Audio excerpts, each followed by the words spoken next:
자, 라파엘 그로시 IAEA 사무총장이 오늘 오전 일본에 도착했습니다. 일본 총리의 관저 발표대로라면 조금 전 4시 10분부터 기시다 총리와 면담이 시작이 됐을 텐데요. 6번 걸쳐서 발표된 IAEA의 중간 보고서, 방류에는 안전상 문제가 없다 이렇게 밝힌 바 있는데 어떻게 보고 계십니까? 우선 이제 그 이전에 후쿠시마 오염수의 해양 방류를 권고한 것이 IAEA거든요. 네. 출발이 그렇게 되어 있습니다. 그래서 그때 당시에 IAEA에 많은 이 회비를 내고 있는 일본의 영향이 사전적으로 작동을 해서 IAEA가 먼저 해양 방류를 권고한 것이 아니냐. 네. 뭐 이런 이제 지적과 우려도 있었습니다. 그래서 그 이후에 뭐 중간 보고든 뭐든 사실은 해양에 방류하는 것이 IAEA로부터 시작된 각본이거든요. 네. 그래서 새삼스러울 것이 없고 예정된 수순과 결과대로 가고 있는 것이다, 이렇게 판단할 수밖에 없습니다. 네, 그렇군요. 뭐 결과는 뻔할 뻔짜다. 그간 민주당의 좀 주장이었는데, 자, 글쎄요. 뭐 전용기 민주당 의원은 일단 일본이 자본으로 국제연자력기구 보고서 로비 의혹까지 있다. 박광원 원내대표는 과학적인 보고서라기보다는 정치적인 보고서일 우려가 있다.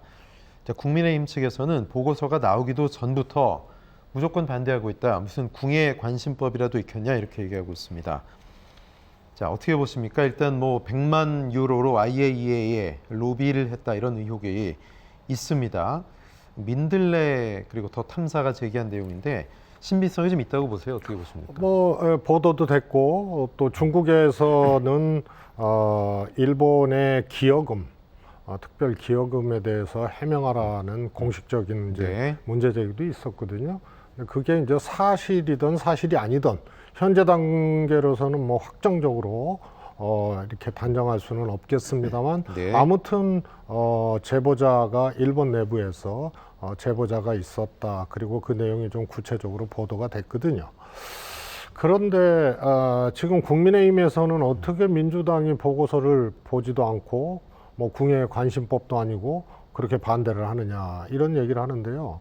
거꾸로 얘기하면 국민의힘은 그 최종 보고서를 보지도 않고 일일 브리핑 하듯이 정부에서 하면서 해양 방류를 사실상 옹호하고 있거든요. 네. 이 점을 오히려 거꾸로 좀 묻고 싶고요. 또 하나는 IAEA의 검증 과정, 이런 것들이 신실하지 못했거든요. 이 점에 대해서도 지적할 수밖에 없고요.